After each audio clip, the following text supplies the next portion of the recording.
And welcome back, everyone, to Seekers of Sarmanath. We just left off with you beginning to track your prey down into the sea of grass. You leave the farmlands behind. We'll go ahead and actually just go back to this screen. This is a nice visual representation of the sea that you are wading through. Tracking down the bandits into the sea of grass. The tracking becomes much more difficult as you get into the sea proper. The grass grows up as high as your chest in places around you. But you have Sambar, the magical mace with the spirit of your grassland tracker imbued into it. And his true sight allows you to keep a good eye on these tracks, even as they disappear beneath the grasses to your eyes, with Rose out in front, kind of giving it a nice scan, going where the mace tells her to go. You eventually begin tracking your way through the sea of grass itself. While Rose is tracking, who is keeping an eye out on the grassland for... I'll watch for trouble. Alrighty, go ahead and give me a perception check as you are tracking your way through the grasslands. Very good. As you begin tracking your way here, you see that the path is curling around the mountain range and taking you farther northeast up across the mountains. And as you are following these tracks, you see a great large bird-like creature begin to lift off from the mountain and circle around the party, watching you as you wade through the grass. As you look up at it, Tom, you see that it has about man-sized wingspan, and as it circles around you, the beak it has sharp, almost buck-like teeth out in front. And as it circles, it begins in kind of large, looping circles. How high up is it? Getting shorter and shorter. It started up on a mountain, and as it has circled down, as its circles shrink around you, you probably see it now at about 200 feet and descending. Okay. Anything like an Australian eagle, we want to put it down before it lands on us and crushes us and tries flying off with one of us. Yeah, well, I have to wait until it's basically in diving range. I guess I do with this. I think this has pretty good reach. Hold on, let me check really fast. I'm just gonna stand next to Rose and I'm gonna be like, if that thing that Tom's looking at is coming down real quick, I just need you to just kneel down a little bit so I can get a good swing at it. This thing looks like it's huge, right? It has like the really size big of its wings, like from tip to tip, make you think of about a man's size. You think this thing is bigger than that, but you would probably classify it as medium. As it swoops ever closer, you see these sharp, almost buck-like teeth protruding from its beak-like face. As it gets closer still, you begin to see like large horns growing off of its head as well. As it begins circling down towards you now, 150 feet, 100 feet. Okay, at 100, I'm going to shoot a scorching ray at it. All right. As you're I'm watching, pretty sure this thing is either going to attack us, or I think it's a scout for this horned lord, so I want it dead. All right. As you guys are walking along the grassland, Rose just following the will of Sambar the Mace, Tom suddenly just springs up out of the grass, pointing his hands in the air, firing scorching rays into the sky. Please roll to hit, my friend. Yeah. So seriously, 3d20. So 3 attack rolls. One of those is gonna hit. This is why I hate Scorching Ray. It's such a bad spell. Kind of love it as a sorcerer. For 3 whole points of damage. All right, your ray of light bursts forth, some splashing past it as it continues its circling. You hit it, and it caws, gathering the attention of the party members around you. It is a terrible screech, much like a hawk's screech, but horrifying and visceral. Just like down deep into your core. As you look up, you see this thing come diving down out of the sky as it reaches past 100 feet into its diving range. And it folds its wings and begins to plummet. I want everyone to roll initiative. Excuse me. Oh, good thing I got that early 3 damage on it. Darian with another 17. Yeah, Chandler with 8. Way to let Tom everyone know. with 11. Rose with a proper dwarfy initiative. We will roll for Goric. Goric with 6. And Also a proper dwarfy initiative. Yes, also a proper dwarfy initiative, and we will roll for the creature. It has Oh, a 12. Alrighty, that brings us to Meldarian. You are the first to react as you hear the cry of this foul creature as it folds its wings and begins to plummet down towards the party. You react first. What do you do? Alright, I'm gonna move close between Goric and Rose. I'm gonna draw this hooked sword. I'm gonna hold my action to use the sword's ability where I can hook it and then count as grappled. I'm gonna hold that action when it's in range. I'm going to try to hook it. All right, absolutely. That is your action. That brings us to this creature. Its wings folded, diving down out of the sky, and it is picking the weakest looking target it can, and it stares down Janlar. With your squishy body, you look like prey. It comes diving out of the sky, making a attack with its talons to rip into your flesh. It gets an additional for diving, right? Yeah. It gets a +8 to hit you with its dive attack. With a 13! I would use shield as it comes in. Alright, Janlar, you quickly flash your hands together. An arcane light flashes, crashing against the claws, making it unable to strike you. It then will reach out with its beak and attempt to gore you as well. This time with just a +5. With a 16 to hit. I believe that also misses, right? No, that actually, no, sorry. It's +5 with shield, and I have 2 bonus from dex, so that would be a miss.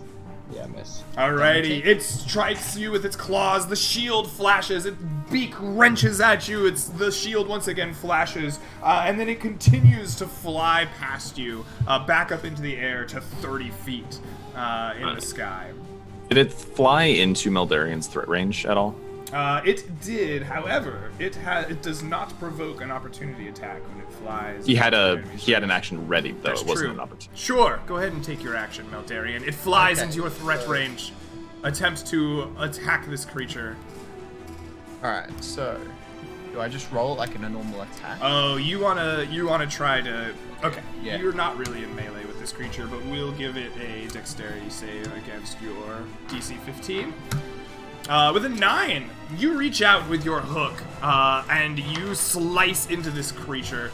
The hook holding fast. It attempts to fly away, and you just brace yourself and drag it back down, keeping the creature restrained by the hook right in front of you, instead of letting it fly back away out of your space. Tom, you see this creature being restrained by Meldarian's hooked weapon he took from the berserkers earlier. What do you do? Well, if it's restrained, that means that it automatically fails on dex saves, right? Yes, sir, it does. I'm gonna Sacred Flame it. Ooh. All right, please roll some damage. All right, so that's gonna be 2d8. It takes 7 points of damage. Takes 7 points of damage. The flames of Brigitte erupt around the creature. It cries again, that horrible cry inside your brain. It makes you feel uncomfortable around it as it is in pain. That brings us to Goric. No, Janlar. Janlar, what do you do as this creature is restrained by Meldarian's hooked weapon? It's like it just attacked me, so it's in melee range, right? I wouldn't. Yeah, it's now down on the ground in melee range with Meldarian, hooked in place. Okay. big fucker ain't going nowhere. We're having it for dinner. Am I within melee range of it where I would get a disadvantage for using range? No, you can go ahead and frostbolt it with no penalty. Okay, then yeah, I would hit it with Ray of Frost. Or a ray of frost. Yeah. Go nuts. Oh, that's supposed to be a +7, but +7 would be a 13. That'll hit it. 13. Yep, go ahead and get it. You also have advantage if you want to roll again. Okay. And it doesn't fail dexterity saving throws, it has disadvantage on them. But Oh, we'll do you go want ahead. to roll it? With Nah, us? it's fine. Okay. You still hit regardless. For 3 more points of damage as your ray of frost crashes into this Rolling some low creature, damage. chilling it. We're drawing it out. Alrighty. Goric will have it. Well, he will sound the Skrillex bells of death. As he tolls the bell, he'll have this creature make a wisdom saving throw. This creature fails, so it will take 2d12 Oof. of damage here. It takes 11 points of damage as the sound of the bells of death toll out across the grassland, sweeping it aside. The creature cries out again in pain. That brings us to Rose. You see Meldarian holding it in place with this hook. What do you do? Is there a way to verify the creature without hitting my friends? Probably not, right? It No, would be I think you're kind of in 20. a situation here where you're at the very least going to get Meldarian in the very Right, fair. well, I'm gonna walk up and I'm gonna attack it with Jandlar, I guess. Not with Okay. Jandlar, sorry, with Sambar. Wrong R. Ooh, alrighty. Jandlar! proficient He's got a with- sword. Are you proficient with martial weapons? It's a simple weapon. It's a mace. He's a mace, right? So he'd be a simple weapon, so I'd be Okay. proficient with that, yeah. Perfect. I could have sworn a mace was a martial weapon, but I'm okay Nope. with that. The Warhammer Oh, super is your simple. martial weapon. All right. Well, then take your proficiency bonus and +8 for Sambar. Right, our proficiency. So Sam plus is 11. so excited. The moment she grabs it with her hands, he's like, "Oh my god, it's happening!"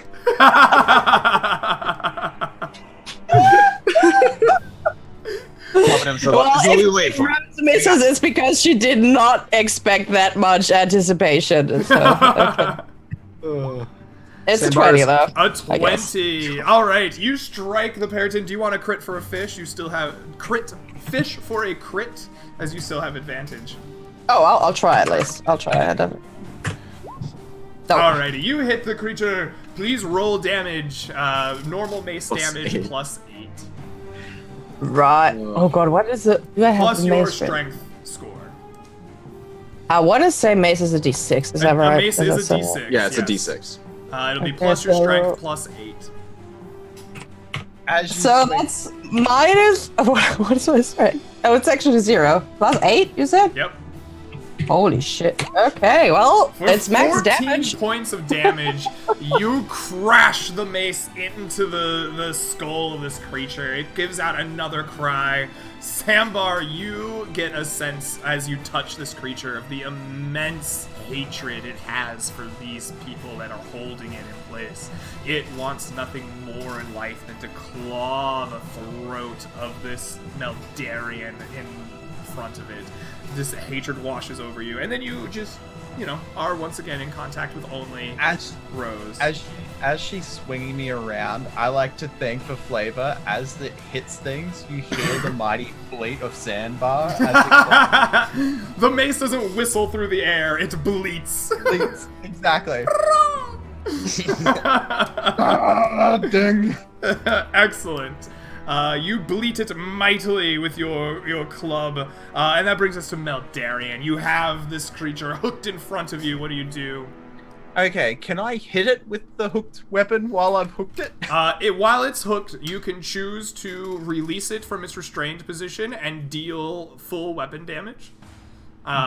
So that you'll basically saw the blade through. You'll do full weapon damage, or you can keep it restrained by holding onto the weapon. I'm gonna keep it restrained. All right. You put both hands on the weapon, bear it down, try to keep it restrained. Yeah. I Perfect. might. Oh wait, does it? if I rage, I'll lose my rage because I'm not attacking. You're essentially attacking. I won't make you lose your rage for grappling a bird down with your weapon. Yeah, I'm gonna rage and like wrench that claw in, right? I'm like gonna. Yeah, you drag it further down onto the ground in front of you. Excellent. That is Meldarian's turn. That brings us to this thing's turn. It is going to try to wrench itself free. Oh, I'm not rolling dice. I'm rolling in roll 20. It's trying to wrench itself free from your weapon here. It does at +3. And it is still locked in. As much as it tries to wrench itself free with its action, like, you just hold it in place. It caws horribly, lashing about with its teeth, trying to get free, biting at the hook, but it holds firm. That brings us back around to Janlar. No, to Tom.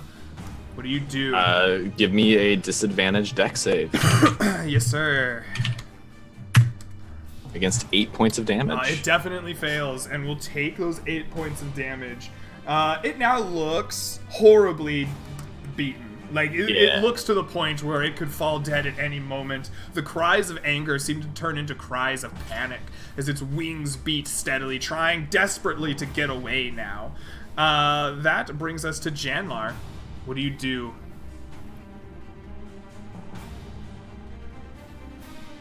You muted. You unmute yourself. Sorry, I was even saying I was trying to unmute myself. I was on the wrong page because trying to roll. So I'm gonna continue to attack with the Ray of Frost. All right, please roll to hit with advantage. I like how you go out of your way not to use the fire spells. Rose likes that too. Rose will remember this. Ooh, That's a crit. That's a crit. Yeah, that'll be a double damage on that Ray of Frost, baby. 48. Woo! That is one dead bird. How is it? Please describe how this monstrous bird-like creature is felled by your Ray of Frost. Well, I mean, it's been so weakened to this point. It's been trying to, dodge out of the way of attacks, but at this point it fails, and a large bolt of blue ice comes out of Janlar's hand and envelops the creature. Excellent. Stops moving.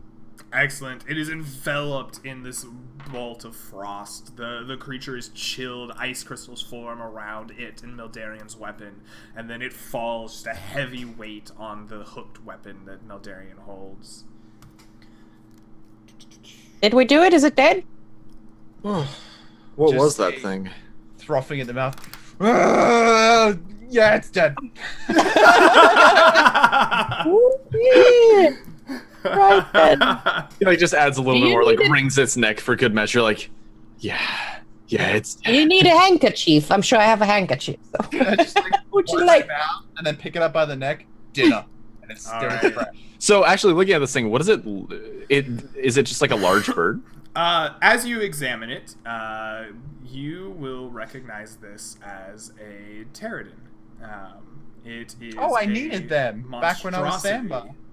that is part bird-like, part kind of goat-like, with big, sharp teeth. It is known as kind of one of the apex predators of hills and mountains around these parts, and known to be quite evil. However, this one has some modifications made to it. It seems that grafted onto the skull of this creature is this kind of large skull cap of bone with large antlers sticking way up out of it. Meldarian, cut its head off now. Okay. Just lop its head off. All right, you chop its head off, and it is decapitated in front of you, bleeding out into the grasslands around you. I would. Were Sorry. you worried it was gonna come back, or? Yes, it looks like it's been. I mean, do you see? Did you see its head? Reminded me of those brigands we encountered yesterday. Do you think the antlers are the problem? I think they're like a channel. Like an antenna. Like antenna? Yeah.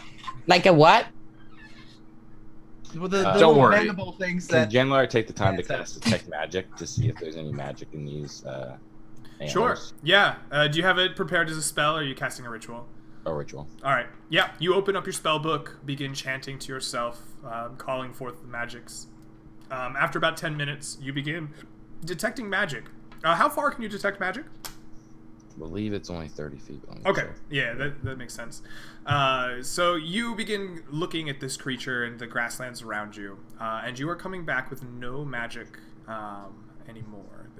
Or if it ever was a magical creature, it no longer has a magic. Except the gleaming light of Sandbar. Yes, Sandbar is like a very bright magical light hanging at Rose's hip. Still vibrating. Still Like, this is vibrating. glorious.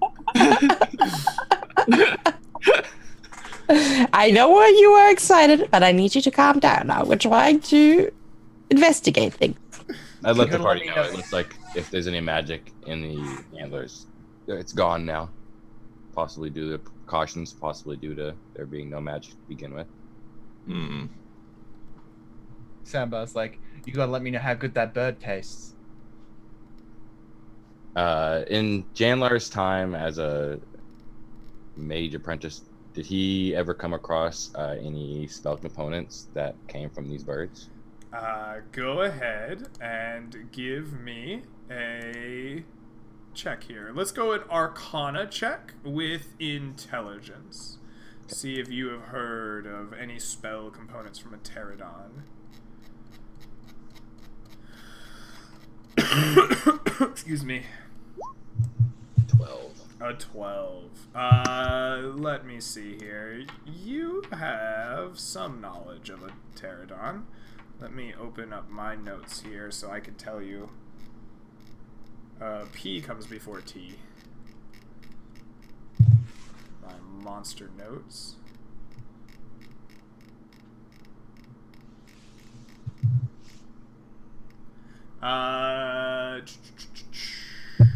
You don't know of any arcane components that come out of the pterodon.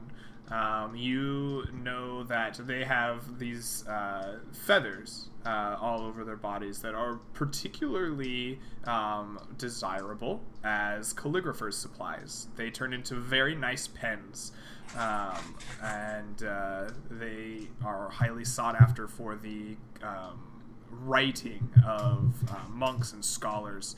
For whatever reason, the flexibility of the tip is valued, and it holds ink quite well for whatever reason.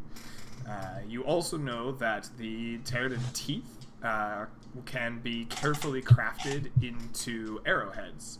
And if the pterodon teeth is used as an arrowhead, the the attack does an additional +1 damage slashing for its serrated nature.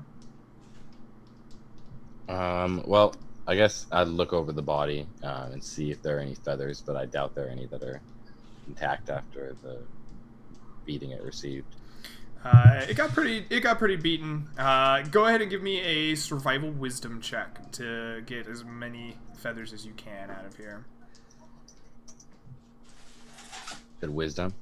Yes, survival wisdom, please. I'm pretty sure it's a -1. Yeah. Yeah, you're pretty sure that this pterodon is in such a state that you cannot get any of the feathers out of it. None in a working condition. Yeah. How about the teeth though? Because the teeth probably wouldn't be as bad.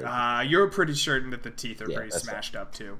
Yeah, you're not able to really get any of these components out of it in this state. That'll work. All right. Does anyone have any further investigations we want to do on the body? I'm gonna look at it. Can I roll a knowledge in nature to see if I know if the bird is deemed questionable to eat, one, because of its diet, or two? It is not really a bird that is commonly eaten. You don't hunt this for food. You hunt this because it hunts you. Right? But can I eat it? You can eat anything. If Sambar taught us anything, you can eat it. Perfect. We're having it for dinner. I sling it over my shoulder, and I'm like, Rose, where are those tracks? We've got a bandit camp to find. You're not gonna eat this one, are you? I got it over my shoulder. And if I put anything over my shoulder, that means I'm eating it It's later. dinner. The shoulder time equals dinner time. These creatures are quite evil. Are you sure you want to eat it? Do you think you can stomach the taste of villainy? Yes, because it tastes sweeter because we killed it. Just gonna let you know, Janla did not. He said he didn't detect any magic on it, right? Mm-hmm. It is also possible that these antlers aren't part of magic, but that it's some kind of parasite or something, you know? True. It could also be symbolic. I mean, we could cook it real good. Sure. Yeah. I mean, as long as we're sure that it's edible, that's fine. Well, I think it's mostly because this seems to have been somehow involved with everything going on here. I think it's more of an insult to injury that I'm eating their bird. Fair enough. I mean, you can eat rations or bland, whatever cleric food you guys make. Soup. But I'm eating We bird. like soup. Soup is pretty good. I got some mushrooms for your soup, by the way, and I hold up the bag from the cave we were at. I think those are fine. Those look good. Yeah, we ate them last time we were there, right? Yeah, when we were at the cave, you said they were good, and you ate one. So I collected them all up for you. That is actually really nice. Thank you. All I'm right. looking forward to my mushroom soup tonight. So we can continue. And I just ignore the vibration on my belt. I'm disappointed again, probably. I'm like, Anyways, we can worry about dinner later. It's still pretty early in the day. All right. So you continue tracking down these. Excuse me. You begin tracking down these bandits, making your way deeper into the sea of grass. Eventually, Sambar begins leading you a little bit closer to the mountains, and makes a kind of beeline towards a small little inlet or inset where two ranges come together. As you approach, you eventually hear Sambar kind of speak to you, Rose. Says, "Be careful, get down. The sea of grass ends here abruptly." And as you take a couple steps closer, you see that indeed that is the case. There is a small clearing that has been closely cut down, about 40 feet to 50 feet, really, in front of a small cave tucked away inside the coming together of these two mountains.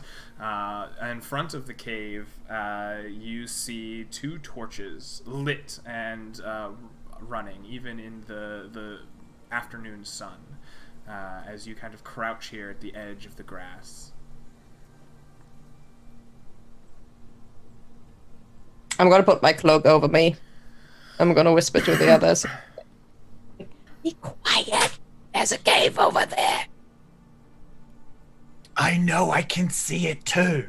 I have eyes. We'll wait here. If you lay on your belly, you should still be invisible with that cloak on. Get close and see if you can see in. If you see a bunch of ne'er-do-wells, I can fireball them. Let me know. You can't see Rose's facial expression, but I'm pretty sure you can imagine what it looks like. Okay. I guess on my belly with my hood up and my cloak covering my back, I'm gonna All right, you begin army shuffle crawling and crouch. on your belly. Yep. With the cloak of the hunt covering you, keeping you looking like a small moving wind of grass. You see the grass kind of part, and as she strolls forth, if you look very carefully, it's almost like a slight breeze is moving the close-cut grass across the lawn in front of you. But it's very hard to tell that there's anything out of the ordinary as Rose begins slowly making her way forward. Go ahead and give me a stealth check as you approach this cave through the grass. Is it a normal stealth check, or is it Yeah, with stealth or the- dexterity for me. Just I want to see how Doesn't well the you roll. cloak give you advantage? 13. Alrighty. You sneak your way forward into essentially the mouth of this cave, making your way all the way up to where the two torches are. As you get up this close, you begin to hear, ever so faintly, the soft rhythmic beat of drums coming from deep inside the cave. You pause for a moment and look around. You don't see any... excuse me, you don't see any of the guards or people here. You just hear that drumming. You take a moment and look around, and you see, perched high above you, looking down on the grass, another one of these winged beasts with the antlers, kind of staring down, but it does not appear to have noticed you moving across with your cloak of the hunt. As you peer deeper into the cave, your eyes adjust to the darkness, and you see that it opens up a fair bit, at least 50 feet in, and the reverberations of the drumming, as long with the flickering of torchlight, it can be seen and heard towards the edge of your vision. But there isn't anyone else standing inside the cave. You hear Sam? Right, but I can't see all the way to the back, right? It's just like No. my vision. Yeah, just at the What? edge, you see the flickering of light. Okay, what does Simba say? I was like, if I had my bow, that bird would be down for 2 lots of chicken dinner. The line I between give- Sambar the Mace and Meldarian the character is a thin one, isn't it? It No. depends on the prey, I guess. It's pretty separate. I don't have a bow. Entirely different, right? I'm gonna very slowly crouch back to the others. All right, you glide your way, you stomach crawl your way back. The wind kind of takes the grassland back to you, and you reappear crouched in the long sea of grass next to your companions. Right. And I'm gonna say, don't be alarmed, it's just me. There's a giant bird up there looking down on us, and there are drums beating in the cave, but I can't see anybody at the entrance. Should we rush into the cave and kill everyone inside? If we rush into the cave, the bird's gonna see us. That's true. My thoughts is we rush into the mouth of the cave, so it has to come into the cave to get us. That's part of why I was suggesting we rush inside, because then it wouldn't be able to fly freely. Let's But then do- the people in the cave would also get to us, right? That's okay. I'll cleave through them. Yeah, I think the problem with trying to fight the bird is it will almost certainly alert them when we do anything. So I think rushing in might be our best bet. I like. Can't Goric just put a mute on us on the area when we fight it? I don't think it'd be enough distance, because if he puts it where the thing is, then it will hear us. They'll hear us fighting it when it swoops down. No. When it comes down, But it will probably screech first, right? I'll hook it, then we can mute it. Right, but it's probably going to screech while it's still up in the air is the concern. You're right. It's like the last one, right, Rose? It's not a humanoid bird by chance? It was just like the last one, I think. I think our best bet is probably to rush into the What cave is and a have somebody... humanoid bird? A Sounds scary. harpy? Ooh, no. Yeah. Question. They are nothing like people.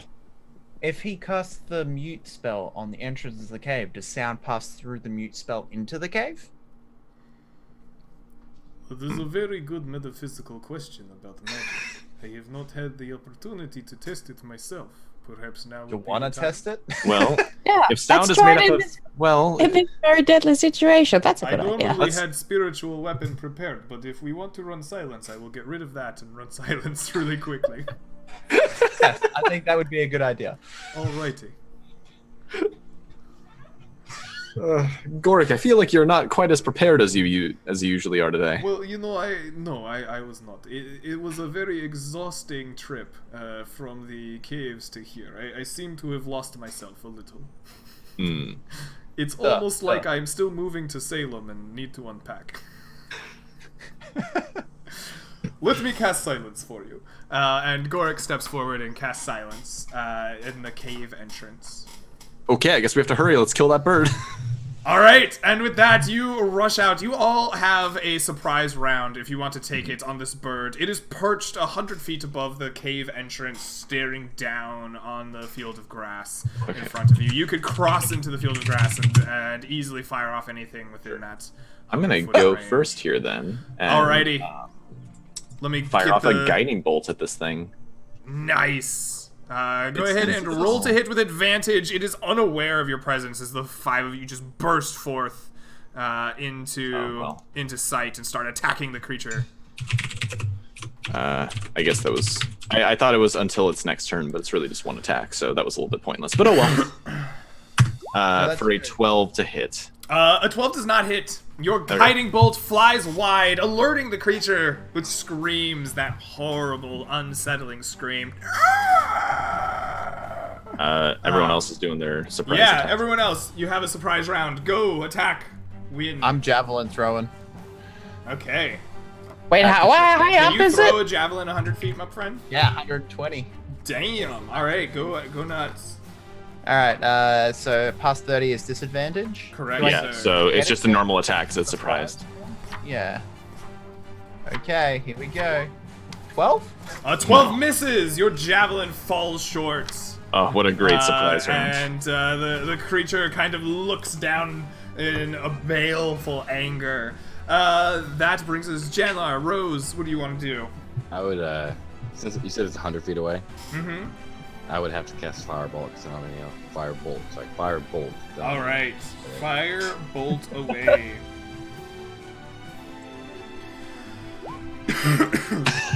Holy shit. Wait. You have advantage. Up and enter. Roll me like a 2. Just give me a 2 right now. I want to see it. That hits. Roll some damage. Okay. Alrighty, that is 9 points of damage. The creature is struck by fire as you fire it out there. It screams a little bit of pain this time. Rose, are you doing anything? So I can put a magic pebble into my sling, and then max sling range is 120 feet. Do you roll it a normal Sounds attack? good. So I could roll disadvantage, right? Yep, absolutely. But yeah, okay. You have a normal to hit on that because you Right, have advantage. with advantage it even out. Okay, let's do that and try to sling it once. No, never mind. All right, Gorik will step up and he will cast a guiding bolt at 3rd level. Oh wow. Go ahead and look up my damage for me. It's an additional 2d6. Oh no, 1d6 per. So it's And 66 he on a hit. hits with a 25. So 66 damage. 66. Beautiful.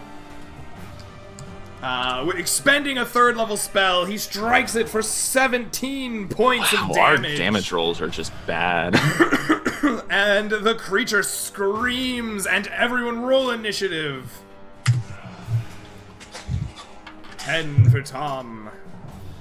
Rose with a 16. Meldarian with a 21. Gorik will roll. Come on, give us that 0. Gorik rolls an 8. Janlar, what is your initiative, sir?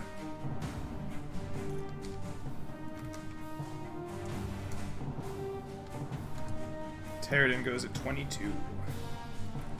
Janlar at 18. Alright, the first to act is the Terradin after it has been peppered with your magical spells and javelins. It folds itself down into a ball and comes screaming down at the one that hit it for the most damage, which would be Gorik.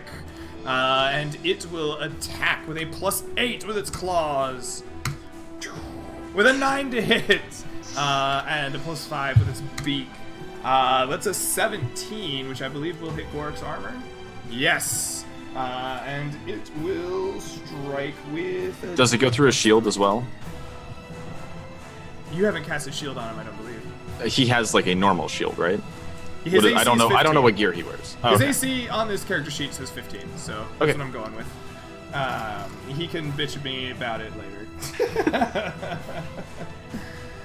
And he gets struck for 11 points of damage as the creature comes through, claws at him, gets him with his beak, and then flies back up about 30 feet into the sky. That brings us to Meldarian. What do you do? Alright, is it still in melee range? Did it swoop by? It swoops down and back up, and it's circling at about 30 feet in the air to come back around. Little fucker, I'm gonna throw a javelin at it. Alright, please roll to hit. He hit with a guiding bolt, so I have advantage. You do have advantage. 16? 16 hits, please roll damage. 4? For 4. Alright, you're... Throw a second javelin. Yes, because You it's an have attack. multi-attack, so you can definitely do that. Do you have 3 javelins on your character? I do. Okay, perfect. I have 3 left. Well, 2 left now. There you go. 1 left. An 8. An 8 misses. It flies wide after your first one was true. The Periton screeches and continues its circles around. Janlar, you're next. What do you do? So you said 30 feet away. I'm gonna cast a ray of frost. Just Alright, as it circles by, you fire out your frosty, cold, magical spell. Do I have initiative still? Or no? No, advantage? you do not have advantage. The guiding bolt gives you the next attack. That's not bad. Okay. Yeah. 20 plus 7. 23 hits. Please roll some damage. 2d8. For 8 points of damage. Alright. The creature continues its screams. As it circles, it's just continuously screaming, almost as if you think it might alert somebody. That brings us to Rose. What do you do as this creature continues its cries outside of the cave? How hurt does the bird look? The bird looks like it is bleeding. Right. I'm gonna verify it. Alright, you cast Fairy Fire. This is a dexterity save? Yes, it is. Alrighty. It is very agile as it's like spinning quickly through the air on its wings. You just kind of mistake its angle, and your fairy fire flashes out behind it. Excellent. Gorik is Tom. What do you do to this creature? We are going to. Yeah, we're just gonna have to do Sacred Flame, so make another dex save. Alrighty, dex save it is. 12, that's not a fail. He takes 11. 11 more points of damage. Alrighty. That brings us to Gorik. Gorik is going to try to save some of his spells. He's going to go Toll of the Dead again. Make this thing make a wisdom saving throw. Which it passes. Yes, Yeah, which it passes. So that is its turn. Now it is circling. It has managed to circle back around during this round of combat. It folds its wings in again and dives forward once again at Janlar. Janlar's the one that hit it for damage. It doesn't like you, so it will attack with a 26. That hits. Excellent. That is going to hit for At least you don't have 7 HP anymore. a lot of damage. I'm gonna get knocked out because I don't have my arcane. That hits you for 13 points of damage with its driving claws. As Yeah, then shit, it shit. follows up with a bite attack. Do you collapse on the first hit? Yeah, I'm down to 0. Oh, you go down to 0. Okay. Is it gonna try and take a nibble out no, of him? it is not going to do that. It is going to forego its second attack because it can't attack anybody else, and fly back up into the 30 feet, circling again, crying out once more in victory this time.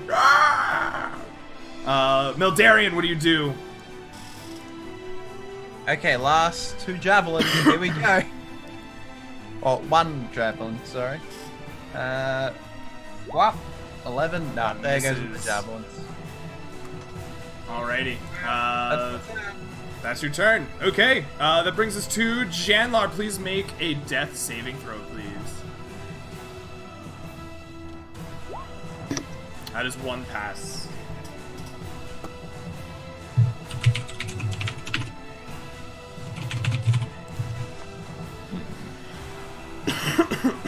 That brings us to Rose. What are you doing?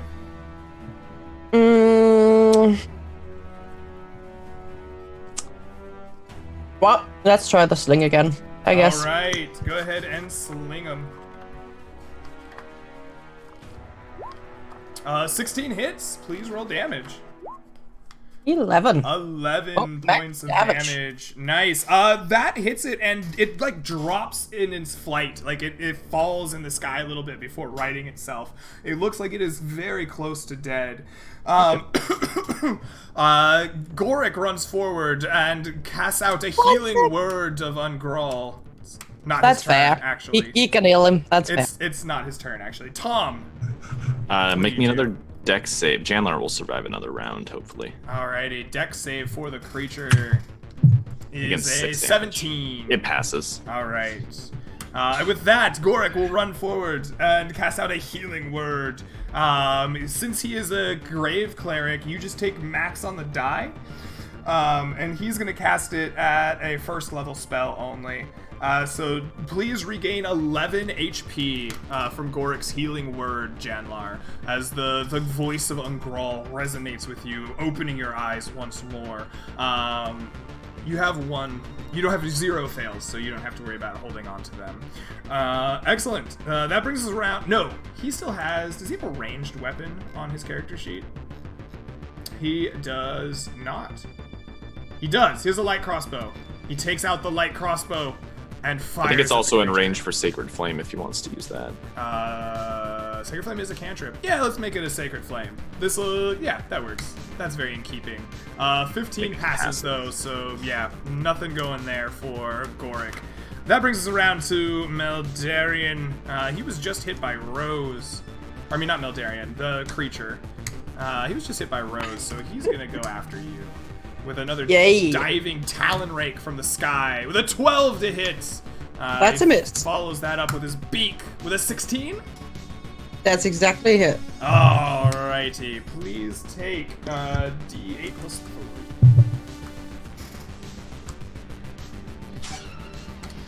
3. Please take 6 points of damage as it tears into you with its beak, flying up, continuing to cry at the sky. Meldarian, it is now your turn. What do you do? Alright, I'm getting frustrated at this fucking thing, so I pull out the hook sword. I'm gonna stand in front of everybody in the party as close as I can, so I'm literally obstructing them. The fucking thing comes down. You're like, everyone, to me! Yeah, to me, I'm gonna get this bitch! Alright. And you hold your action. Janlar! Yeah. What do you do? Now that you've awoken... I haven't played 5e in a while. Do I still have prepared spells? Yes, you do. Okay. And how far away is it? You said it's circling about 30 feet above you in the sky.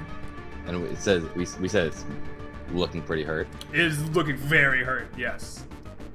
All right. I'm just gonna cast Ray of Frost again. All right. Please roll the hit.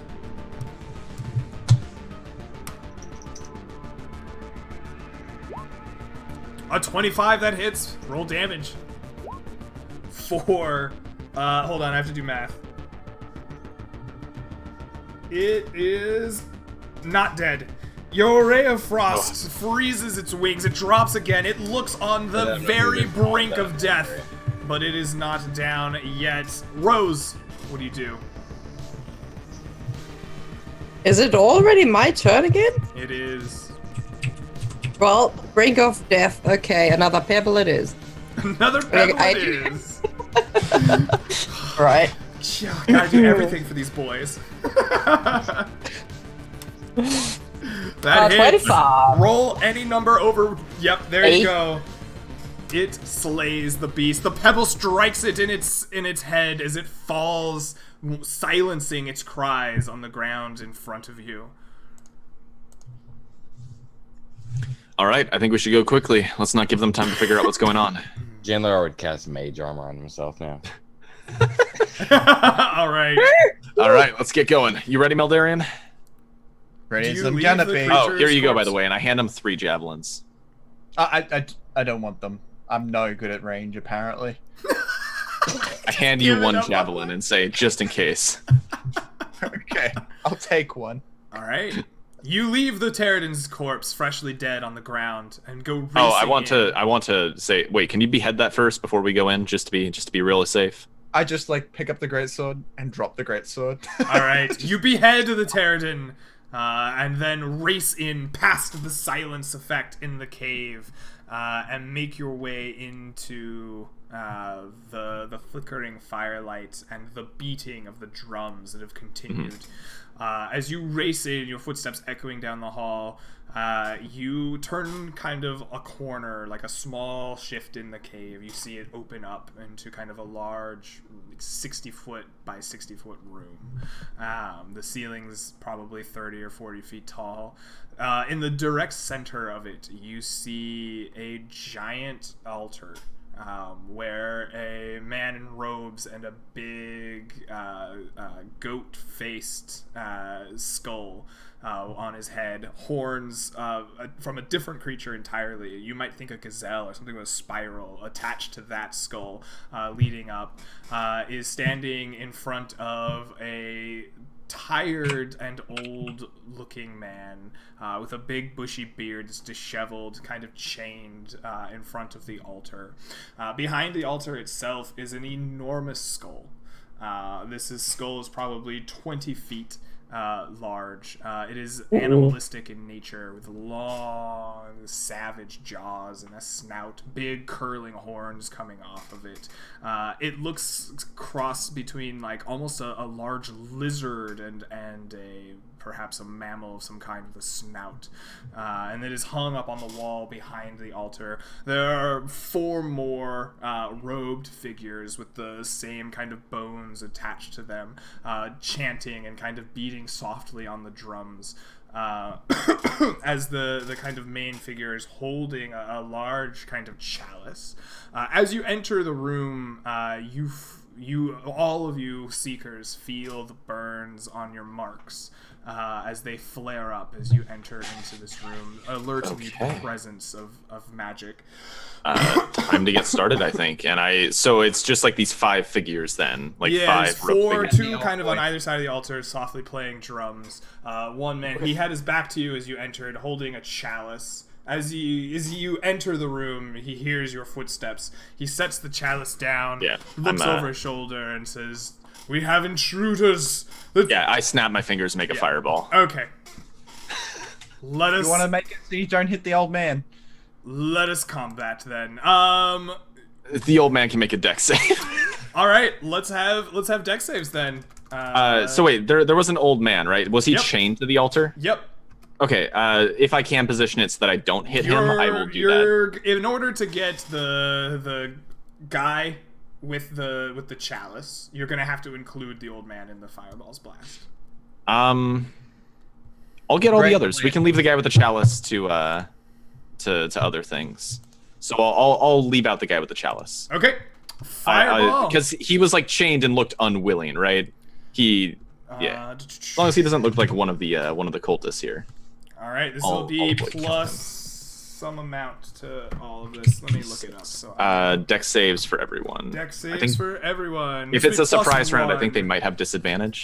You did not surprise them as your like heavy footsteps alerted them as you race down the walls. Those are going to be. That's a 15, a 16, and a 21. 3 saves. 3 saves. All right. Against 27, so 27 for 13.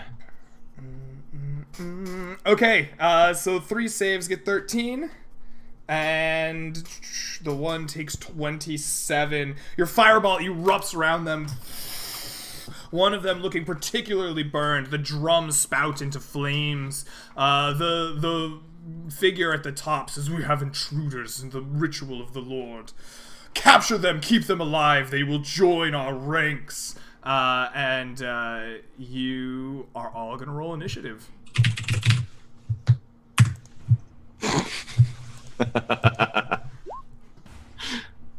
Don't worry, I'll get them. Alright, we're in a cave now. I don't really have like a cave looking thing. It doesn't have to look right, it just needs to be the right shape, right? Yeah, we're just gonna throw you back on this map. There we go. Meldarian, you get a 20. Rose with a 16. Janlar with a 21. Tom, did you roll initiative? I did. 1. I rolled a 1. You rolled a 1. Excellent. Goric will roll.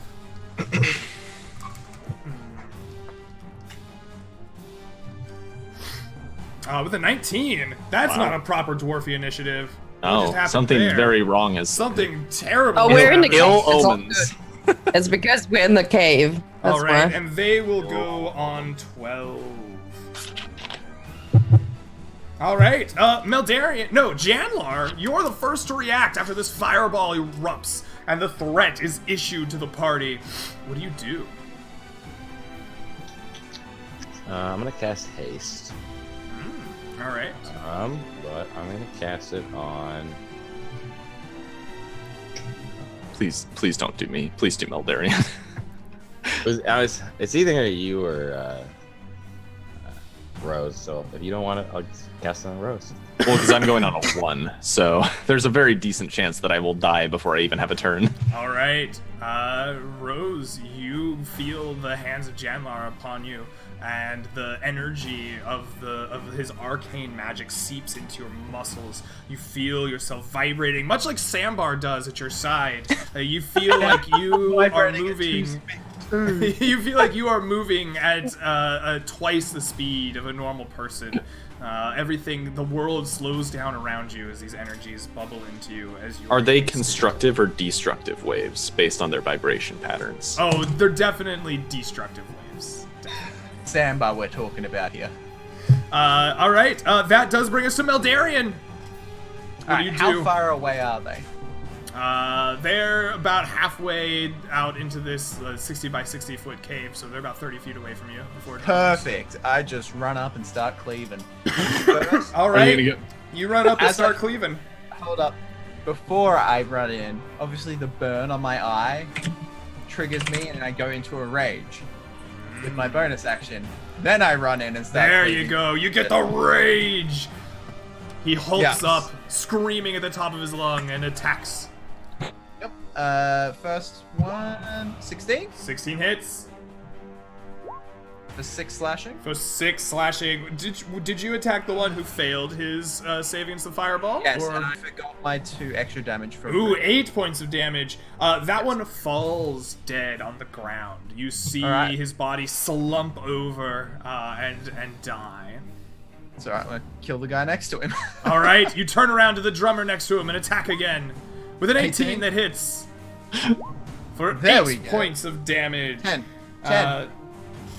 Okay, I thought you were. Oh, there's your rage. Okay, I see. For 10 Yeah, I points of applied it. damage, this one just kind of screams at you. Ah! Holding his Drums like, louder. Drum. He's got his like drumstick in his hand as he screams at you as you slash into him and his friend. Excellent. That brings us to Goric. Goric looks at the. Goric looks at his spells real quick. Goric looks at the one with the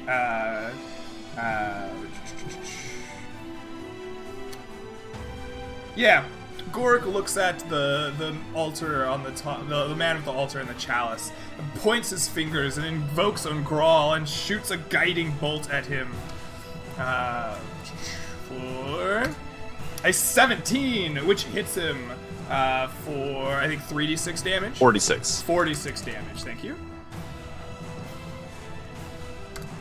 For 11 points of damage as the leader on the chalice is now glowing with the radiance of Ungrawl, kind of covering himself up from the pain of the attack. And that brings us to Rose. You're hasted. You have 2 times movement and can take 2 different actions during your turn. Can I move up to the leader that has just been guiding Yes, bolted? with your haste, you definitely can. You race up to the altar and to the Right. leader who's been guided A bolted. patch of grass rushes past everybody. I swoosh there and I will, I guess I will attack twice with Sandbar, yeah, if I may. All right, Try. 2 attacks with Sandbar. Okay. First one has advantage, right, because of guiding The bolt. first attack is advantage, correct? I'm just waiting for a critical hit with Sandbar. For the Oh, massive not yet. 22 That's, will hit 22. though. Yeah. Plus Please roll damage. 11 damage. points of damage. Sandbar clatters into this creature, this man. Sandbar, you, when you touch him, get a feeling of like immense, like confidence from this thing. You know that he's looking at the fallen man behind you, and you know that he knows that that thing is going to rise again, more powerful than it was before. And then you're swung again. Right. With a 15, that hits. Plus 8. Oh, oy, oy, oy, oy. That's not quite it. There we go. For 13. 13, all right, you strike him. He kind of raises himself up to you and yells out, "Strike me down, see what I become." And then that brings us over to all of their turns. So first things first, the one that was drumming right in front of Meldarion, who was struck, raises his stick, his whatever it is, and it tries to attack you. I expected something more impressive. It's like Raise. a club. I don't know. What do you call those? What are drum things called? I don't know. Drumsticks. It's He called a attacks stick. you with his very heavy drumstick with a 22 to hit. That's all hit me. Alrighty, that does a d6 plus 5. No, plus 3. That does 8 points of damage as he bludgeons you with the drumstick in front of him, and he yells in rage. The other 2 drummers open up their battle by rushing forward with their two drum handles, and they're going to try to beat down. They're going to try to beat down Tom with a 15 to hit, No. and the other one will Flashbang. also attack Tom. Apparently, they don't like Tom. Yep, I flashbang the second one. You blasted Wouldn't the matter second one, anyways. that's a 16. So they both miss you as they tried to beat down upon you. The one that you had slain, Meldarion, you see on this turn his eyes open up inhumanly, the whites as wide as you've ever seen, pupils constricted down to a mere point. He unleashes a scream, more animalistic than human, as he gets to his feet, and he picks up like a bone laying on the ground. It's heavy and serrated, and gets ready to attack you. But he did not attack on this turn. That brings us to the leader standing in front of Rose. The leader just kind of stands there, kind of opens up his arms, like, yes, strike me down, see what we will become. And that is his turn. That brings us to the top of the round. Janlar, what do you do? I'm sorry, I had to step away for a second. I just want to make sure. You said there was the thing on the wall. Has that thing started moving yet? No, the giant skull on the back of the altar has not moved. Okay. Does that have antlers like everything It else does. does? Giant horns. All right. I'm gonna cast this spell magic on the leader's antlers. On the goblet? Does the leader have like the same antlers as everything else? Yeah, he's wearing an even more impressive like goat skull. It like covers not only his head but his whole face, and he has other horns, maybe from a gazelle, something spiraled like attached to it. It's a particularly impressive headgear. Okay. Yeah, I'm gonna cast Dispel Magic on that. All right. I believe Dispel Magic is touch. Yeah, is it not? Is it? Let me check. 'Cause if it is, then I'm not gonna do that yet. When you have to do It it on a is what? specific item. What was the question? Is Dispel Magic touch? I think you have to, if you're No, casting it's it on 120 feet. but if It's you're casting 120 it on a feet. specific item, don't you have to touch it?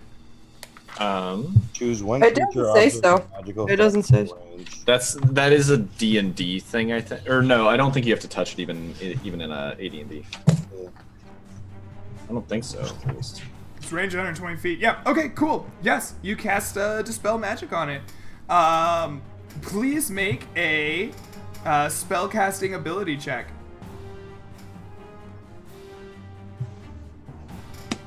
G20 plus 7. Alright, you cast a spell magic on his headdress. That brings us to Meldarian. What do you do? Alright, I'm gonna cut down. Is the undead one on the ground prone still? Or No, has he got up in his turn. Alright, well, I'm gonna cleave his friend down first. So, Okay, first attack 19, 19 hits. 8 damage. For 8 more damage. He falls dead to the ground, slain at your feet. Cool, I'm gonna go for the decapitating swing on the undead guy now. Okay. With your second attack, what is the AC of decapitating someone? I'm gonna say 10. It's like touch attack, right? That seems very reasonable. A zombie is 8, right? A zombie is like the lowest AC I've ever seen. Let's have AC 8. Oh, I got a 7. Oh, well, you strike the creature with your sword. It's not that you miss. It's just not the decapitating blow you were hoping for. You just gash into his like neck and clavicle area, leaving a bloody kind of stain on the ground. That brings us to Gorik. Gorik sees this creature kind of dead again. He wants to hold on to his channel divinity. He's going to toll the bells on the injured Drop the wobs. zombie. Yeah, he's gonna drop the wubs. They're gonna get a wisdom save. And they pass it. So the wubs, even though the bells react and ring through the cave, the figures you're fighting seem unaffected by them. That brings us to Rose. What do you do? Well, the leader doesn't seem any different to me, right? Even though his head has been dispelled. He hasn't done anything different. No, he doesn't look different to you.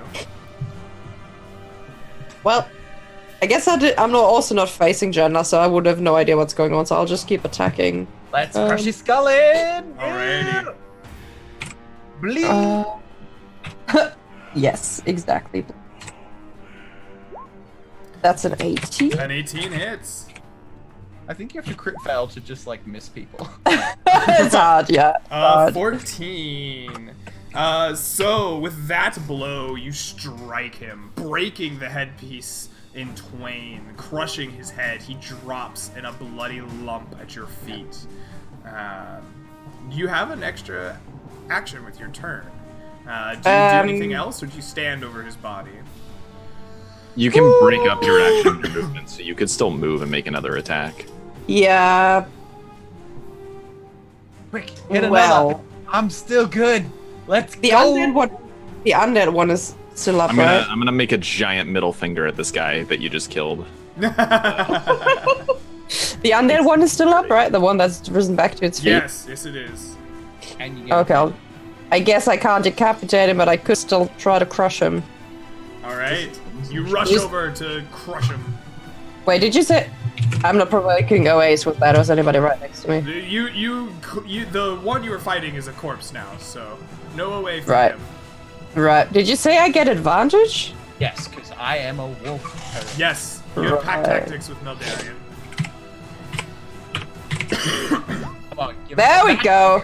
Oh. So you're attacking the zombie that was right next to him. Yeah. All right. Please roll critical hit damage.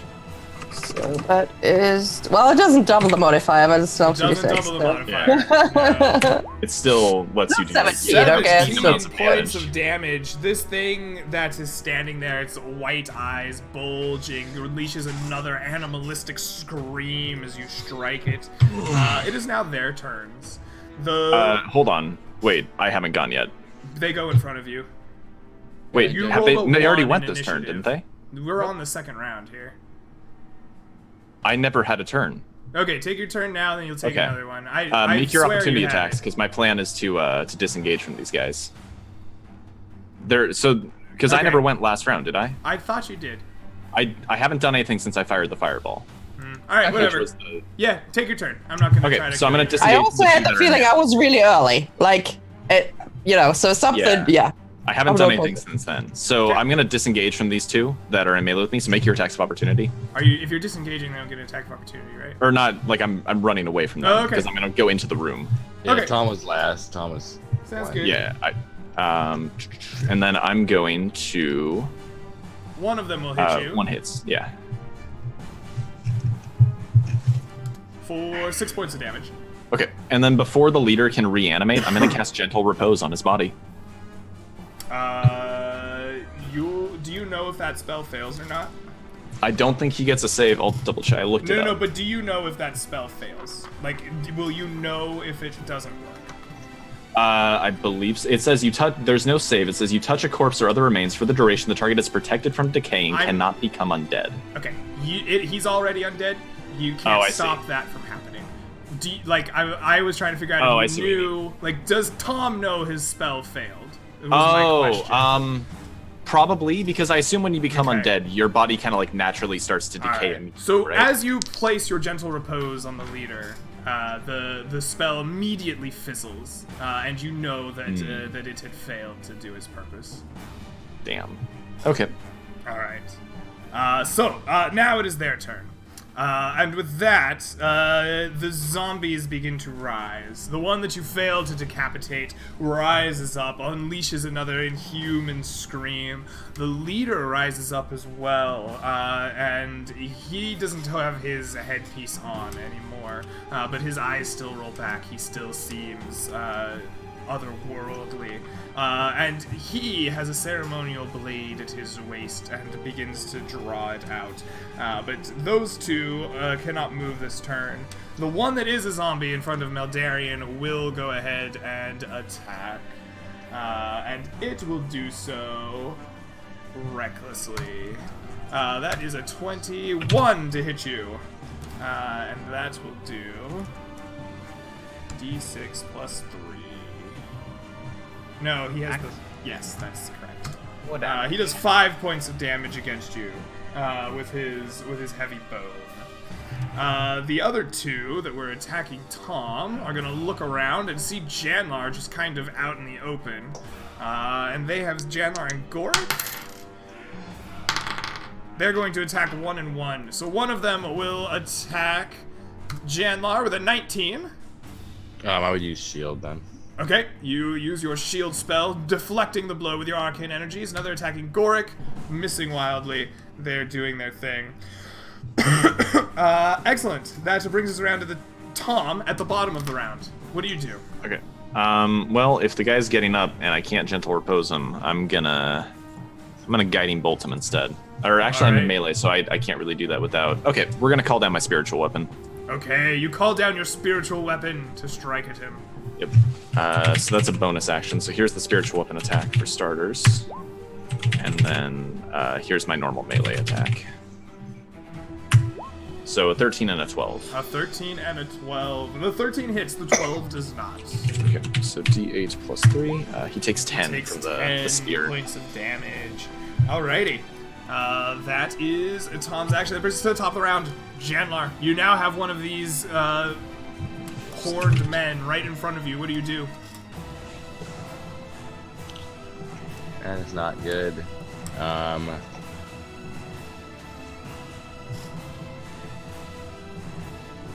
I guess I'm gonna This is not a zombie one either. This is just a normal No, one. Yeah. he has not yet been felled. Okay. I'm still doing pretty good, so I'm gonna take out my dagger and attack with my dagger. All right, stab wizard returns. Yeah.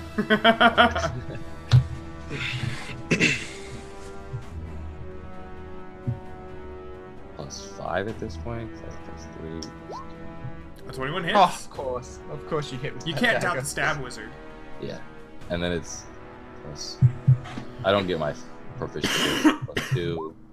No, that's not what I'm trying to roll. That's a lot of damage. Yeah. A really strong dagger. That's a D4. fucking OP dagger. Can I borrow that? For 3 points of damage. I like how the dagger rolls a d20, but it's still barely stronger than the sandbar as a mace. Alrighty. So that is Janlar's turn. Mildarian. What do you Alright, do? let's cut down some motherfuckers. Alright, first attack. 15? 15 hits. Whap. 12 damage. For 12 damage. Alright, striking the zombie. Somebody's drumming. Oh, sorry. That was... It's Tom's war worry. cry. Can I... The one that just got up, the second one I killed, can I go for the decapitating swing? You could try to make a called shot on his head. Sure. Okay. Wish me luck. 18? 18. We're gonna go ahead. Okay, I have a question. For a called shot, would you rather take -4 to hit, plaint, or would you rather have disadvantage? And we'll just have that be the rule for now on. Disadvantage. All right, So roll again. Roll again. Yeah, alright. Ah! 18! You hit, making a decapitating blow. Roll damage. Okay. You do Let 11 me know. points of damage to the zombie that just got up. His head goes flying, rolling onto the ground. When his head hits the ground, it's staring up at Rose, and its head unleashes an inhuman scream. I And kick it. bares its I teeth. kick it away from him. Like, You kick it away and it rolls somewhere else. The body raises up its weapon and continues trying to Oh, attack Lord. you, Mildarian. Excellent. That is your turn. That brings us to Goric. Goric sees that there are now 3 zombies. Goric has a second use of his... Do I want to take away Goric's blessing while he's not here? Nah, I won't do that. Goric is going to... Does he have his own Radiance of the Dawn?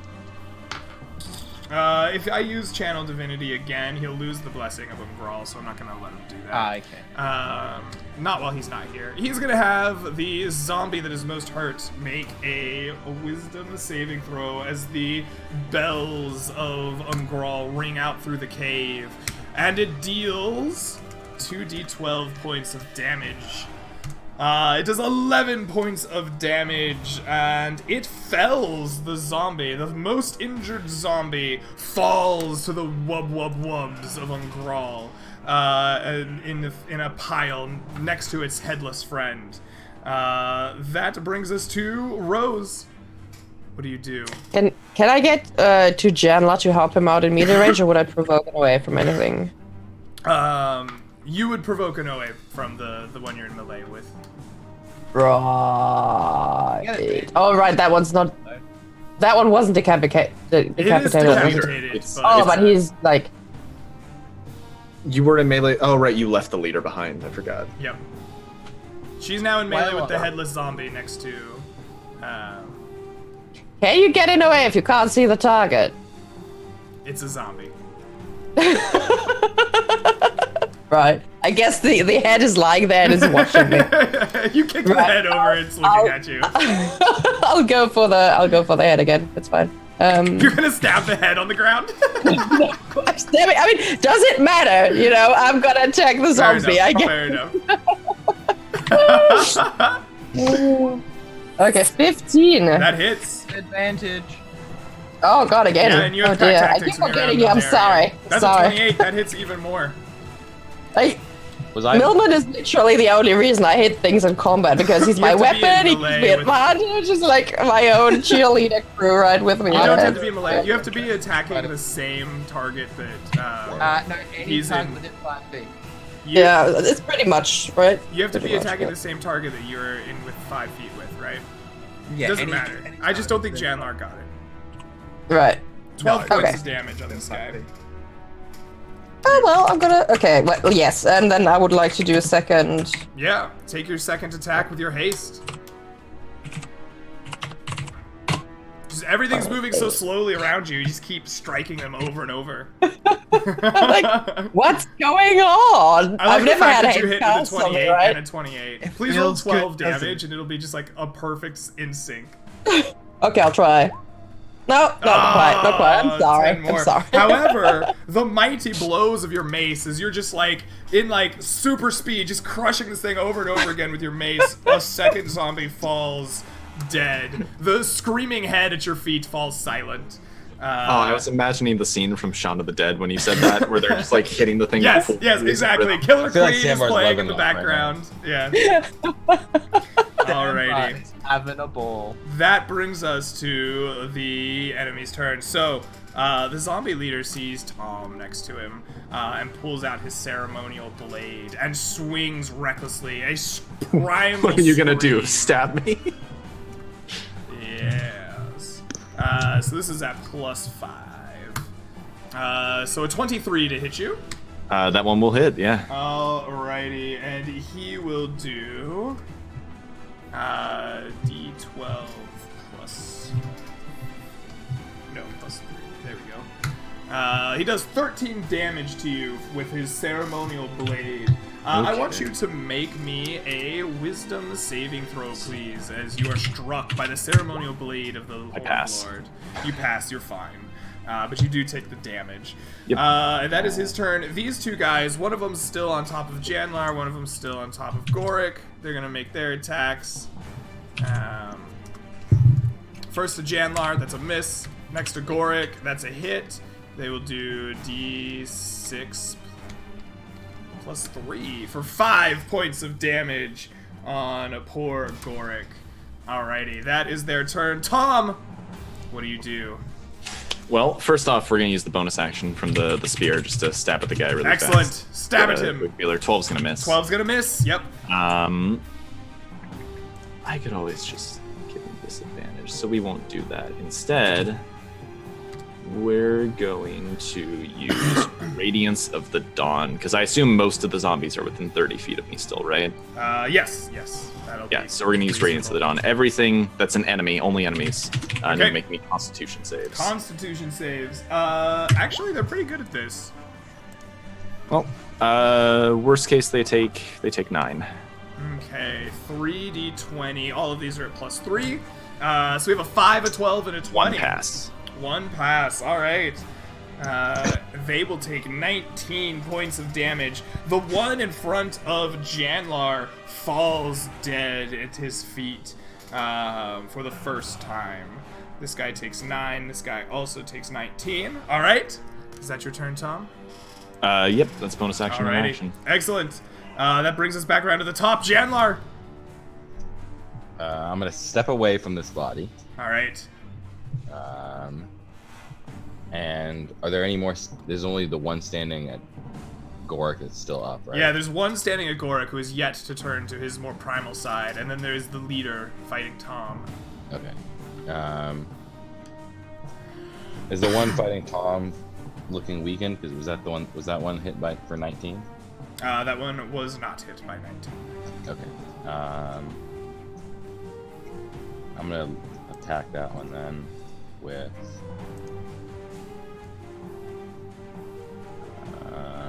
We'll go with Ray of Frost. All right. You attack him with your Ray of Frost. Please roll to hit. For the 21, that hits. Please roll damage.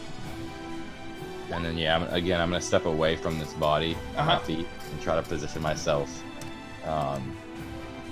opposite this body from like anybody else in my party. You go hide behind Meldarian and Rose. Yep, Save behind me! All right, Meldarian, Genlar attacks the leader, runs behind you, trying to get away from the one he just slew. What do you do? You picked the wrong person to hide behind, and I just run at the leader. You go raging up to the leader, please. Roll to hit. 9. You miss. And then a 20. That'll hit. Please roll some damage. Feel some 9. From great 9 points of damage, he turns to you, his eyes bright white, rolled back in his head. He screams primally. And I just yell back at him. Excellent, excellent. That will bring us to Goric. Goric still has this dude in front of him. Goric's gonna just use his mace to try to get him to the next level here. We'll go d20 plus 5. Goric hits with a 13. Goric does d6 plus 2 with his mace. Goric does 6 points of damage. This thing is not dead yet. Okay. That brings us around to Rose. What do you do? So there's still Janla behind me. He's hiding, and in front of me there's like one that hasn't risen yet, but he's a corpse on the ground. Yes, there's a recently slown zombie. If results hold, he will return more primal than ever. And there's one still fighting Goric who is yet to fall, and the leader, of course. Is Goric next to us, or is he further away? He's a few steps away from you, but easily within range. Let's cover that guy, and then we'll turn on the lead. We can make it. I know how fast we can move. We got this. Okay, I'm gonna go for the one that Goric is fighting currently then. Alrighty. But Meldarian isn't here, so I just have a normal attack roll. Correct. Mighty bleed. I'm bleeding. Okay. A 29 hits. This thing, you don't even have to roll damage. It had 2 HP left in its current form. Right. It falls down, dead at your feet. Right. I don't want to leave Jen alone with the other zombie, so I'm just gonna club at the one that's on the ground right now. Okay, you continue to beat on the corpse in front of you, hoping to do some damage to it before it rises. Exactly. Alrighty. Exactly. Excellent. That brings us around to their turn. These things, the two that have freshly fallen this turn rise up, unleashing their primal yells, screaming their pain. The leader now turns to Meldarian instead of Tom, as you just hit him. And he will strike out with his dagger. Come on, ugly. Show me what you got. Boom, and he will attack recklessly. He has a 21. That will magic? hit. Huh? Is it a magic weapon? Do I still have it? It is a magic weapon. If you have magical damage, then you can, but I don't think you do. No. You will take 11 points of damage, and please make a save against the Horned Lord's dagger. What save is that? A will save? Wisdom save, please. Yes. No, I failed. All right, you are feared. You are under the fear status effect. If you do not remember what that is, we have it with, you cannot move any closer to the object of your fear willingly. And if possible, you... excuse me. The creature can't willingly move closer to the source. You have disadvantage on attack rolls and ability checks while you're within the line of sight of it. There we go. So that is the effect of the dagger. That brings us to Tom. What do you do, my friend? Okay, let's start off with the spear attack. Does it get Should say hit, I believe. Does it get the advantage? Because I'm still in melee attack. You would, yes. You would. Okay. Tom would have I'll advantage, give it an advantage. and so would his spear. Doesn't make a 17 difference. hits, just the same. So he's gonna take 7 from that. Alrighty. Oh wait, no, sorry, 4 from that. It's 4 plus from that. Sounds good. And then I don't really have much else to use here, so we're going. I can't Burning Hansen without also hitting Eldarian. That's fine. So Just hit Meldarian. Maybe next round. Now that I've seen the willingness in his eyes to see light, maybe next round. But for now, I'm just gonna attack him with advantage. 2d20 d1 6 for 17, which also hits. Yep. So he takes another d6 plus 3. He takes 7. All right, that is him. That brings us around to the top. Janlar, what do you do?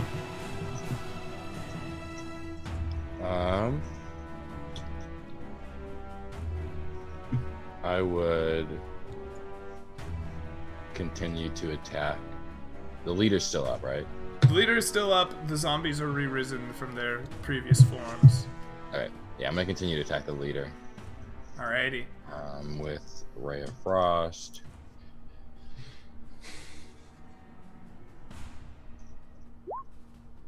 And it's a miss.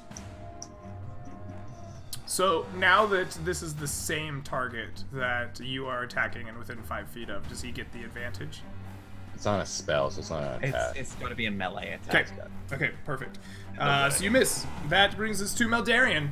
You are afraid. You cannot willingly move closer to your target, but you can stay where you are. You have disadvantage on attack rolls and ability checks while feared. Well, I'll take the disadvantage and keep swinging. All right. I think you also get advantage because you recklessly do get attacked. advantage from his reckless attack, but So go it just ahead and balances out, yeah. go ahead and take one regular swing at him. Your cough is getting like fucking across continent and I'm ocean. sorry, dude. 14. 14 hits. Eat my sword. 11 damage. 11 damage. You're getting close. That's Second alright. I attack. get another one. Oh, That'll miss. Alrighty. Gorik, it is your turn. Gorik is going to call for a wisdom saving throw on that. No, he's standing right next to a zombie. He's going to attack the zombie with a 13.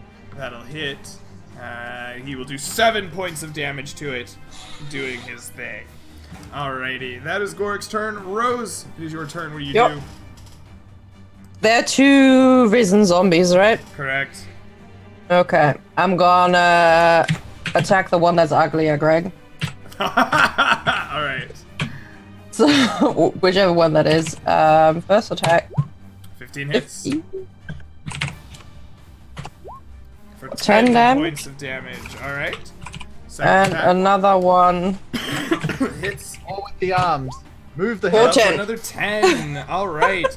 That one is a very close to down. And now it is their turn. The leader will strike again, this time at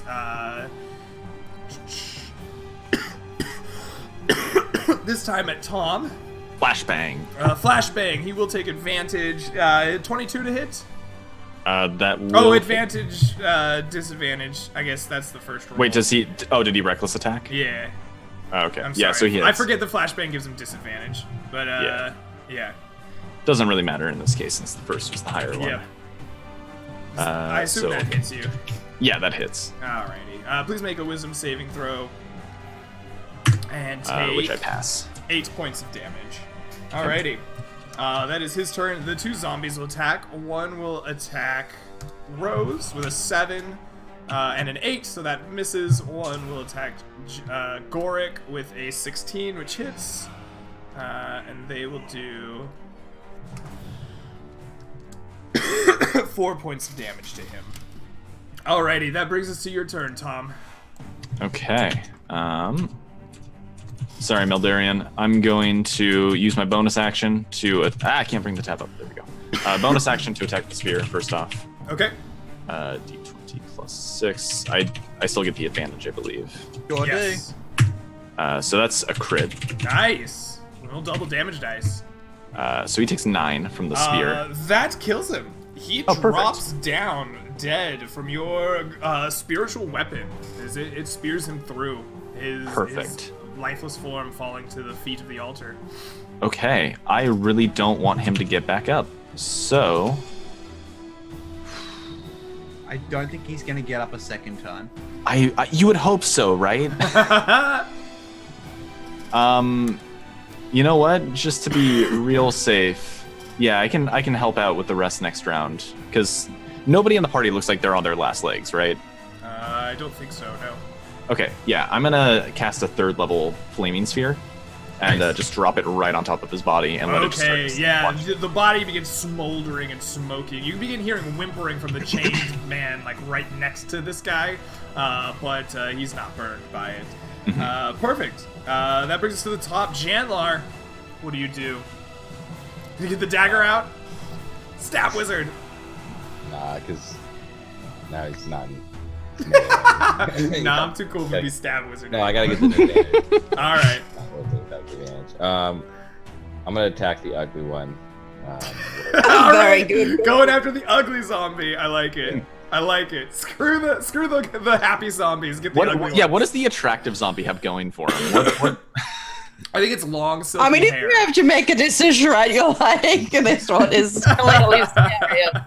It's really how old the body is, how bad the face looks when it's all big. An 11 misses with your attack there, with your icy magics, unfortunately. That brings us to Maldarian. You no longer are afraid, as the source of your fear has died and is now burning under a ball of fire at your feet.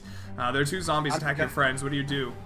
Turn around and run at the one that Faye and Goric are attacking, and I'm gonna give him a good chopping. Alright, make it happen. Schwap, 19. Woo, nice. The ugly zombie takes 11 points of damage. And dies. So question, when you kill it and cut off its head, is it now less or more ugly? I'm gonna say it loses a d6 of hotness, Oh my goodness, now it's just a wretch. Oh my goodness. right? Okay. Am I within 20 feet of the last zombie? The one Yes, that was yes, Yeah. yes. Perfect. I'm gonna run up and cleave at him too. Alrighty. These 2 were pretty much drummer people together. That's 11 points of damage to this zombie. He takes another greatsword slash. He yells at you inhumanly. Ah! Alrighty, that brings us to Goric. Goric sees the last one. He says, I will give it the old bells. That is 13. That is a failure. So Goric's Bells of the Dead, the wub wub wubs of Ungral, attack at this creature's fragile state of mind for 9 points of damage. Oh, it's injured actually. It's a 2d12. For 9 points of damage. We'll keep the higher roll. And Goric's energy fades, a smirk on his face. That brings us to Rose. You with the haste and the mace. Yep. We're still going clubbing. Going clubbing. Maldarian's back, so I get my advantage again. Nice. I was wrong to be 20. It's a wait, it's fine. 23. It's late. Actually, I don't think you have advantage on this. Oh, yes, you do, because Maldarian's there. You're correct. Yeah, it's fine. It's fine. We'll figure it out. So there we go. 9 points of damage. He's still up. Damage. He does look like he's on his last legs. Let's go for the leg then. Nice. 21 hits. Roll damage. 30. That does it. You go clubbing and successfully bag yourself a giant zombie. The cave is now once again silent. Oh, I guess for the first time silent. There's a flickering of torches along the outside. And a flaming sphere. A flaming sphere burning the leader of this group. I'm a chained man whimpering next to the altar. He can wait for a minute. I'll walk up to the chain man. Taryn? Yes, get me out of here, please.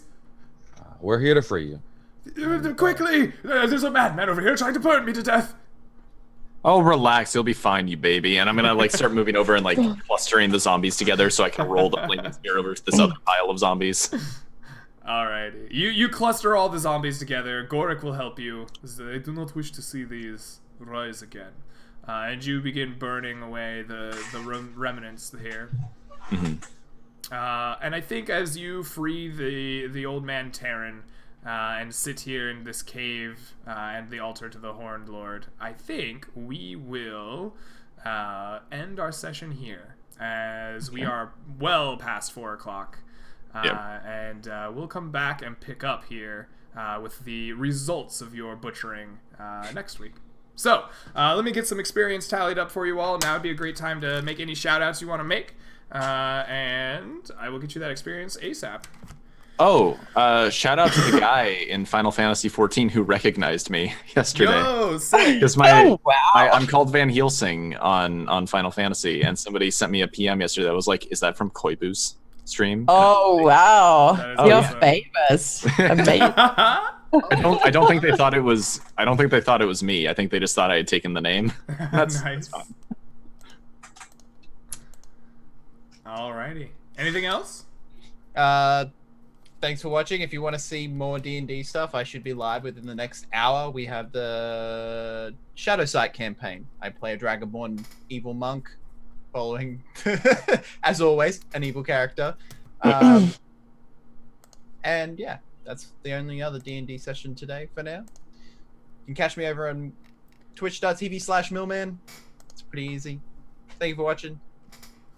Alrighty. Thank you. Faye, Dan, anything you want to shout out before we go? No. No? No, All right. I guess Make sure to basketball have it. is over for now. Basketball is over. I mean, Alright. it's pretty exciting day in the NBA. Kemba It's Walker coming got up. signed.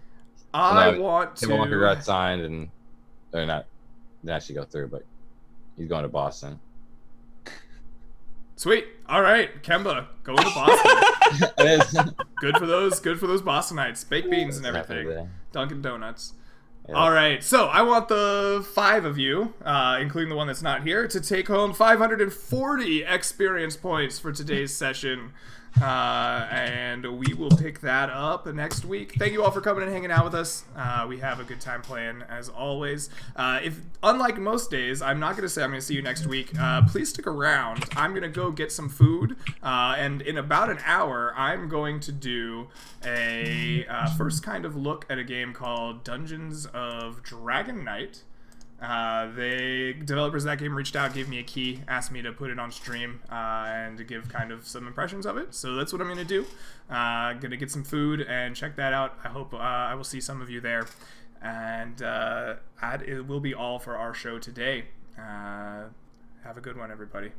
Yeah, make sure if you haven't already, hit that follow button. If you want to support his stream, hit that